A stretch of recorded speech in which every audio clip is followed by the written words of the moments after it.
Mesdames, Messieurs, bonjour. Merci de nous renouveler votre fidélité à ce rendez-vous de la mi-journée sur Canal 2 International. C'est le journal de 13h, une co-présentation de Monique Naousi-Fosso d'Henrique Jean Atembe. Good day, Henrique Jean. Yeah, Monique, and it's a renewed pleasure to be with you on 1 p.m. Bilingual News. I'm Kejang Henry Atembe. And we'll begin with our top stories.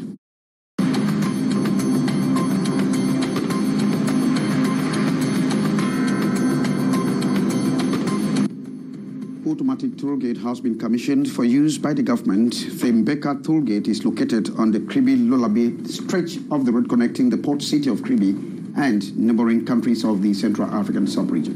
Le torchon brûle entre les commerçants du marché de Nkonsamba et les autorités municipales. Tout part de la mesure obligeant les occupants de cet espace marchand à débourser 2800 francs CFA sur chaque mètre carré occupé.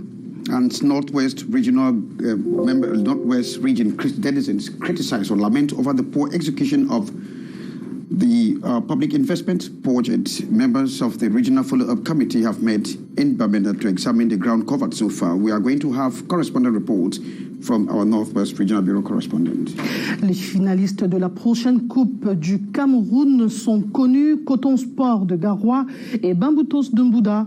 Les deux équipes sont venues à bout de l'Union de Douala et Avion Académie de Douala. C'était hier.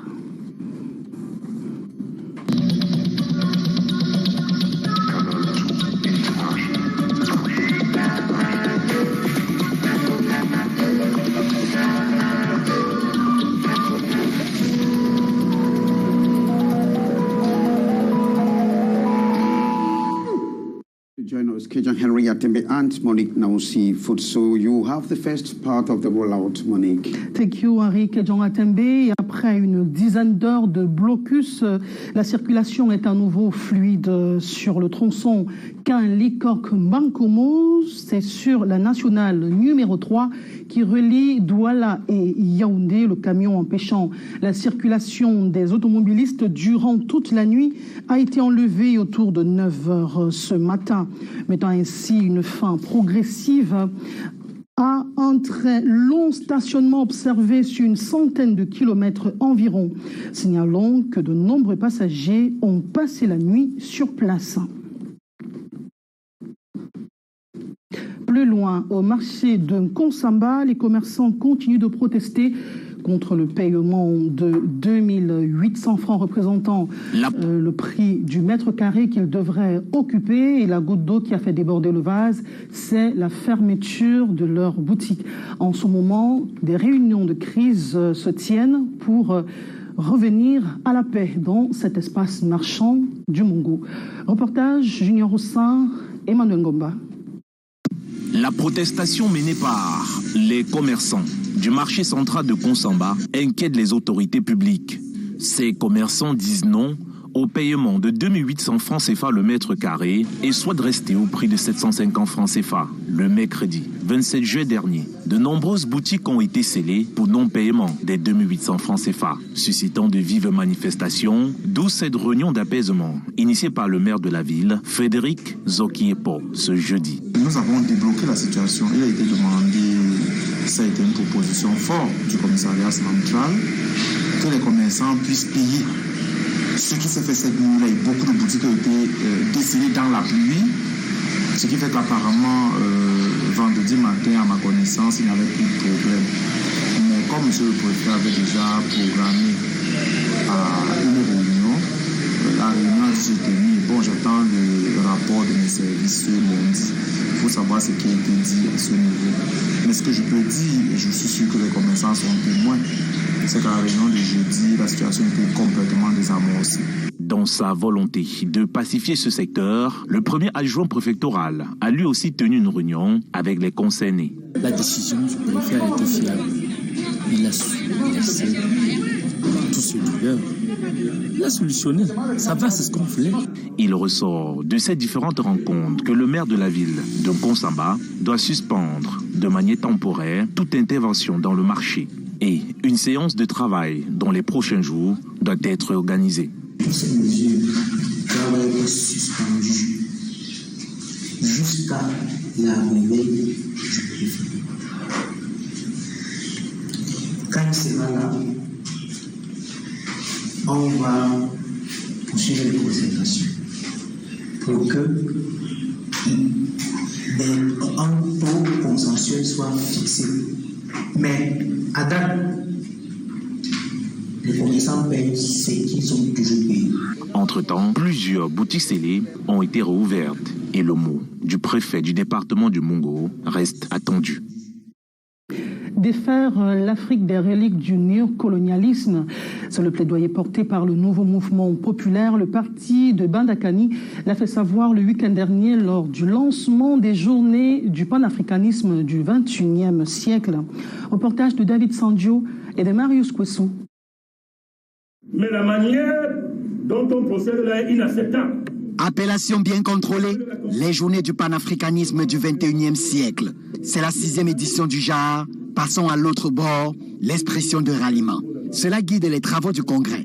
Il faut lutter pour la libération intégrale du continent. Le 6e Congrès arrive à point pour capitaliser sur les combats précédents, les batailles que nous avons engrangées, et hisser le panafricanisme à un niveau supérieur, la libération effective et définitive du continent. D'ailleurs, les conditions géopolitiques du monde se disposent à ça. Les pays africains, toujours sous le colonialisme, le panafricanisme vient ici combattre les questions non dites pour faire briller le continent. Mais il est aussi question de suivre particulièrement, de manière plus intelligente, de manière plus organisée, plus affirmée, les dynamiques en cours, les processus en cours au Mali, en RCA, pour que ces processus ne se retournent pas contre eux-mêmes, mais qu'ils aillent au bout de leur logique. Il faut suivre de près ces processus-là, parce que ce sont des épicentres panafricanistes majeurs dont les succès vont rendre irréversible la dynamique panafricaniste. Les instruments et autres institutions de Bretton Woods mis sur pied selon les orateurs pour empêcher le décollage du continent ne doivent en aucun cas être des obstacles. Il n'y a pas de panafricanisme sans prise en charge des enjeux économiques du continent. Et pas de mieux que de magnifier la performance des structures parapubliques dans un monde qui a fait croire aux Africains que c'est le secteur privé qui a développé un pays. Mais on voit très bien les limites du secteur privé. Il faut une synergie entre le secteur privé et le secteur parapublic pour déclencher de manière irréversible le décollage économique du continent. Sous la bannière du nouveau mouvement populaire, les panafricanistes à Douala pensent le continent. Vous nous regardez à Gao, au nord du Mali, et à Montagne Mangabel, ici à Douala, Henri Kedjan. You have the second part of the news. Welcome back. Cameroon joins the global community as from August 1 to the 7th to commemorate the World Breastfeeding Day. Initiated in 1992, the week is intended to promote the benefits of breastfeeding on both mother and child. According to the WHO, breastfeeding plays an important role in managing the burden of malnutrition as well as provides food security and reduces inequality in the society.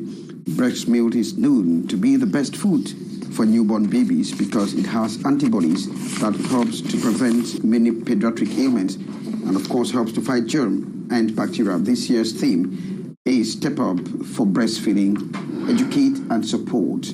And according to WHO, according to the World or UNICEF, a baby should be breastfed within an hour of birth, and this should be continued for the next 6 months of the child's life. And more news, Cameroon has seen its first automatic toll gate inaugurated. This was commissioned by the Minister of Public Works, Manuel Gano-Jumesi, and the Minister of Transport, Wepo Motaze. Now built on the Kribi-Lolobe stretch of the road, the Mbeka automatic toll gate is located in the south region of the country, and of course it is the fruit of a public and private partnership agreement. Umul Kulsubi says that this toll gate is connecting some other countries of the Central African sub-region. Here is the first automatic toll gate in Cameroon, located 25 kilometers between Kribi and the locality of Lalobe. The infrastructure has 11 channels in total, 4 entering, 4 exit, and 3 which can only be opened in case of traffic to avoid traffic jams. This will facilitate the movement of vehicle and person from any part of our country to the Kribi deep sea port. You know, we were using some road from time to time. We are not in a good state. Now we have a motorway. What we have to do is to maintain our motorway for the mobility of the people, for the mobility of the vehicle, for the mobility of the goods to move from one part to another part. It's 38.5 kilometers long. 600 francs is the minimal expenditure and 5,600 francs at most, depending on the size of the vehicle. It's paid manually and also with the use of digital cards. I was telling you that it was quite difficult to have the same tariffs as that what we have today. Because the tariffs we have today, first of all, financing has been done by the government, first of all. And secondly, I can say that these were not highways. These are not highways. So there is a great difference. The automatic toll gate inaugurated this weekend is opened every day and every hour, and the 4 teams present will be working on a shift system. This, they say, is just the first phase of the materialization of Kribi-Edeya Highway and Lalobe. Road users are called upon to make the best use of these highways. Well, thanks very much, Umur Kulsumi. We move over to PECA 12 and PECA 21, that is in the Douala 3 subdivision, where there have been a serious complaint on the deplorable state of the road, and the inhabitants say that they can no more condone with that. Bike riders are known to often find themselves in their garage for repairs, and this has certainly led to an increase in the price of transportation. Sherifa Saleh report. This is PECA 21, a locality in the economic capital of Cameroon. Population of this neighborhood live a nightmare as far as mobility is concerned. This stretch of road from PECA 12 to 21, there will be no moment of free movement, whether during rainy or dry season. On doit se déplacer, chercher le pain quotidien. It is not easy to move around, as you can see, to look for daily bread. With the state of the road, we find difficulties of arriving in the main town in search of petty jobs. Nous avons des difficultés à aller soit vers la ville faire les petits jobs.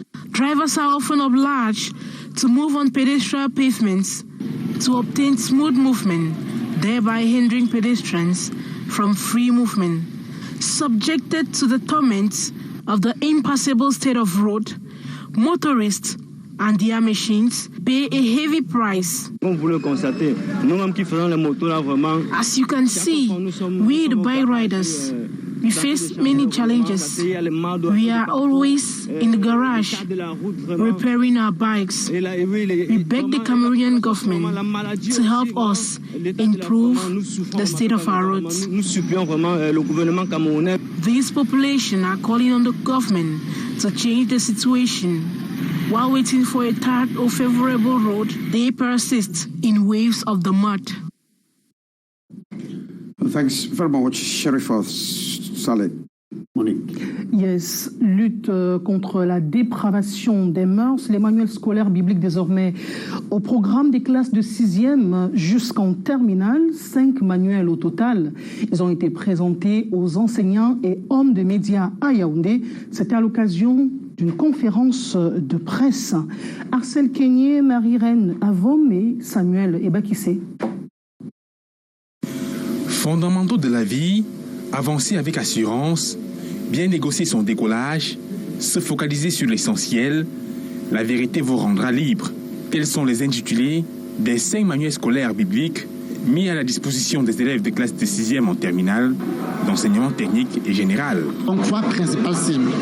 Le cœur de cible, ce sont les élèves dans les lycées et collèges du Cameroun et d'ailleurs. La seconde cible, les catéchumènes dans les églises chrétiennes. Et la troisième cible, ce sont nos enfants à la maison. Selon les auteurs, ces œuvres apparaissent comme une voie de salut pour la jeunesse camerounaise. Les différentes valeurs que nous voulons mettre en exergue, par exemple, sur l'intégrité, sur le pardon, sur le vivre ensemble, sur les idéaux de justice et de paix que nous voulons intégrer à la jeunesse aujourd'hui en perte de vitesse dans un contexte pollué par ce que nous voyons aujourd'hui. Mais pour que ces livres soient bénéfiques pour les élèves, il faudrait d'abord qu'ils soient introduits dans le programme scolaire, d'où la préoccupation majeure des auteurs. La religion est enseignée dans les lycées et collèges au Cameroun dans un partenariat entre l'État et l'Église. Mais on pourra réfléchir si jamais l'État peut introduire la religion comme étant une filière, comme étant une discipline comme les autres. Et à ce moment-là, le livre devra passer par une commission d'agrément. Tout de même, les enseignements tirés de ces ouvrages seront d'abord administrés dans les établissements privés avant d'atteindre ceux du public. Restons en éducation. L'université de Ngaoundéré voudrait être un bras séculier de l'État dans la réalisation des politiques publiques à travers l'Institut universitaire de technologie. Cet établissement vient à ce titre d'exposer le génie de ses étudiants dans diverses filières de formation. Il y a du génie en dedans, comme nous le montre cet élément signé Eringele, notre correspondant dans la Damawa. Du chocolat made in Cameroun. La particularité du produit présenté ici est saisissant. Nous incorporons la poudre de date et la poudre de jujube comme agent sucrant. Ces deux fruits qui ont également un potentiel antioxydant. Il en est de même des produits agroalimentaires. Des jus de fruits tirés des agrumes locaux, de la bière et des liqueurs faits à partir des compléments du terroir. La technologie est toutefois l'essence de la formation conduite dans ce haut lieu du savoir. Et dans ce domaine, les étudiants font montre de génie en termes d'innovation. Nous voulons savoir qui entre dans le labo, à quelle heure cette personne entre dans le labo et pendant combien de temps cette personne est restée dans le labo. Notre logiciel nous permet de contrôler l'accès de manière biométrique des employés dans une structure, une entreprise. Si j'entre le mot de passe,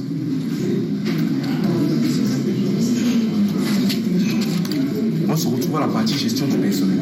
Voici donc la gestion du personnel. Et lorsque nous sommes à la partie gestion du personnel, l'administrateur devient le tout-puissant. Il fait du personnel ce qu'il veut. Aussi, l'université de Ngaoundéré se présente-t-elle à travers l'IUT comme un incubateur de start-up, mais également comme un hub important de la politique d'import-substitution impulsée par le gouvernement. Le temps d'un conseil de direction, le recteur expose son satisfecit et ses rêves. On a recommandé fortement si on peut transformer IUT en une école polytechnique, ce qui va permettre que les groupes de recherche peuvent aller au-delà de formation des ingénieurs, des techniciens de travaux. L'université de Ngaoundéré démontre à travers cet étalage de savoir-faire qu'elle dispose d'atouts certains pour la réalisation et l'accomplissement de la stratégie nationale de développement du Cameroun à l'horizon 2030. La crise dans la région du nord-ouest Cameroun plombe l'exécution du budget d'investissement public. Vous nous le dites, Henri Kédian Atembe. And it's been slowly executed and stands at 26% as we get from our Northwest Regional Bureau correspondent. And for this cause is reported by Ambo Gladys on how members of the Regional Follow-up Committee have met to examine the ground covered so far in the execution process of the public investment budget.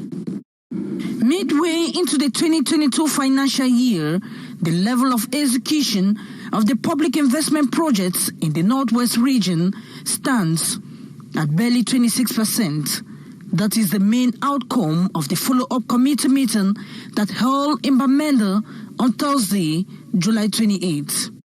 10.2 billion is equal to 499 projects. And out of the 499 projects, as we are coming out of the hall, 84 projects have been executed at 100%. 185 are ongoing, 230 still to take off the ground, giving us a percentage realization of 26.2. After going through a slideshow projection of some finished and ongoing project sites, the meeting condemned the poor technical work done by some contractors, congratulated those well done, while the follow-up committee president, Honorable Wallang Richards, pleaded with separatist fighters to make way for works to be carried out because development has no tribal nor political affiliation. I use this opportunity to beg our brothers that even if it is which form, this road development does not have eyes. Any project that is given to any village, any subdivision, any division, we should take it with our 2 hands. It is our country. That's our own share of the national cake. More than 1 year after demolition, the population of Bamenda will have to wait a little longer for urban roads as contract adjustments for the 17 to 30 meters wide roads are still to be made. According to the delegates of urban development, 2 billion francs CFA have already been spent on the newly tarred 2.5 kilometers road from Tradex Upstation to Welcome to Bamenda out of the 52 kilometers road between Bamenda and Babajou.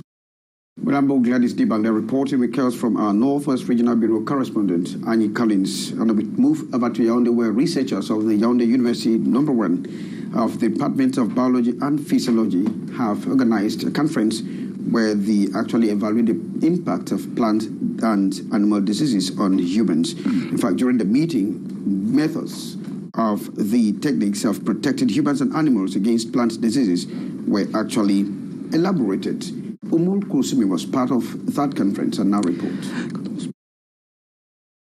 Plants like non-plants grow and reproduce as long as the soil is fertile, though affected by some pathologies like pests, which people most often neglect. Creating awareness is the main objective of this first conference on psychopathology. Many people don't know that when the plant grows, need to be protected because there are many diseases and pests who are also coming to give losses in plant production. Producers are not aware that some of the chemicals mostly used to treat plant diseases such as pests affect humans and animals. We know that chemical management are very efficient, but they have harmful in production, in environment, and they are very, sometimes very cost for farmers. Now we have natural products we can protect the plant against diseases and pests. Climate change is another factor like plant diseases that also reduce the rate of production. Climate change have impact in every domain of production, and so even in pathology we have the impact of climate change. So we want to show that every farmers and producer can know that climate change is really now. The conference, organized by the Psychopathology Research Unit of Biology and Physiology Department of the Faculty of Sciences of the University of Yaoundé 1, is creating awareness on the different types of plant pathologies like pests and methods on how to eradicate them in order to help boost the economic sector of Cameroon. Umoko Sumira reporting now, Monique, we now talk sports, and you are telling our televiewers that Kotong Sport of Karwa and Bambutus of Buda will be locking horns for the finals of the Cameroon Cup. Bien évidemment, Enrique Jean Atembe, Coton Sport de Garoua et Bambutos Club de Mbouda, c'est l'affiche de la finale de la prochaine Coupe du Cameroun de football. Les deux équipes se sont qualifiées hier à l'issue d'un match âprement discuté, d'un côté avec Union de Douala et de l'autre avec Avion Académie de Douala. Tandis que Coton Sport ira chercher un 7e sacre national, les Mangwa Boys joueront leur 2e finale. Sanjo David. Pour la seconde fois de son existence, Bambutos Club de Mbouda se qualifie pour la finale de la Coupe du Cameroun de football. Les Mangwa Boys obtiennent le ticket après la victoire sur Avion Académie de Douala. Une rencontre âprement disputée et difficile pour les nerfs, puisque l'équipe de Douala finit à 10 sur l'aire de jeu après le carton rouge obtenu par son gardien de but. Les rouges et bleus de l'Ouest Cameroun reviennent de loin. On avait en face de nous un adversaire de renom, un adversaire digne de ce nom. Et nous pensons que c'était vraiment la bienvenue. Il fallait les déstabiliser, il fallait jouer dans leur système et pouvoir les contenir. Nous l'avons fait. Dieu merci, nous avons réussi le pari de marquer des buts. Bambutos attend chercher ce trophée et ça c'est le moment. Même avec Coton, il n'y a pas de problème, nous allons prendre. Déjà ils savent déjà le niveau du jeu de Bambutos, la motivation. Bambutos Club de Mbouda, équipe populaire, rêve déjà du trophée après l'échec en finale en 2016 face à APGS Dunfu. Les supporters du club, encore appelés fils uniques, battent le rappel des troupes et appellent à la mobilisation. Déjà, tout ce que nous pouvons dire, c'est de demander aux fils du département de Bamboutos, de par le monde entier, de venir massivement pour qu'ensemble nous soutenons cette équipe que nous aimons tant. Nous avons perdu la première fois, certes, mais cette fois-ci, nous partons pour prendre. On a raté le championnat, mais la coupe, on a dit celle-là au moins, on va l'attraper. Nous y sommes. Maintenant, nous sommes en finale, on va essayer de la gagner. En Coton Sport de Garoua, c'est une belle rencontre. On est très amoureux l'un de l'autre. C'est une histoire d'amour dans laquelle personne ne doit mettre la main. Nous, on les connaît, nous les connaissons, ils nous connaissent. On va se voir à Yaoundé, on va s'affronter pour des petits bisous. Bamboutos Club de Mbouda, en finale, jouera contre Coton Sport de Garoua, vainqueur de l'Union sportive de Douala dans l'autre demi-finale. La date de la finale reste à déterminer. Nous restons en sport, mais cette fois-ci avec les plus jeunes. Sport scolaire pour la paix et l'unité dans la diversité. C'est le thème de la 22e édition des finales nationales des Jeux FENASCO Ligue A qui vient d'être lancée au complexe multisport de son Excellence Paul Biya à Vormika. La cérémonie d'ouverture a été présidée par les ministres des enseignements secondaires et le ministre des Sports et de l'Éducation physique. Arcel Kenyé, Serge Alain Ziebou pour le compte rendu.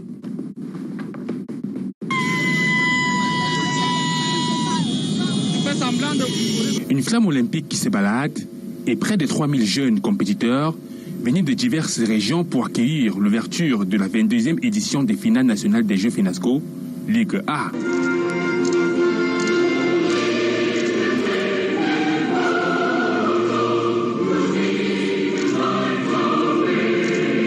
Présent, le ministre des Sports et de l'Éducation physique, le professeur Narcisse Mollet Kombi, en compagnie de son homologue des enseignements secondaires, Nalova Lyonga, inaugure le monument de Vormeka. Sur scène, des prestations artistiques pour meubler la cérémonie.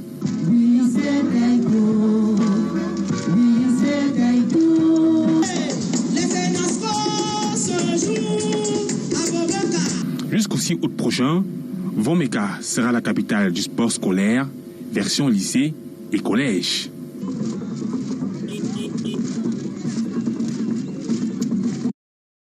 Continue in sport with you, Henri Kedjan Atembe.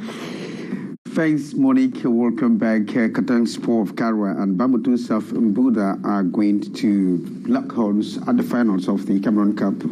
That the Cotton Weavers actually outplayed their opponents, Union Sportive of Douala, by 2-0 at the Amadou Adio Stadium. And of course, it was the same scenario, scoreline in favor of the Mangwa Boys. That is Bamboutos of Mbouda against Avion of Nkam. The Gabra Boys are saying that they are playing the Cameroon Cup for the finals for the 9th time and, of course, seeking to grab their 7th title, while Bamboutos of Mbouda is still in search of their first Cameroon Cup trophy. Now, the date of the finals is yet to be determined.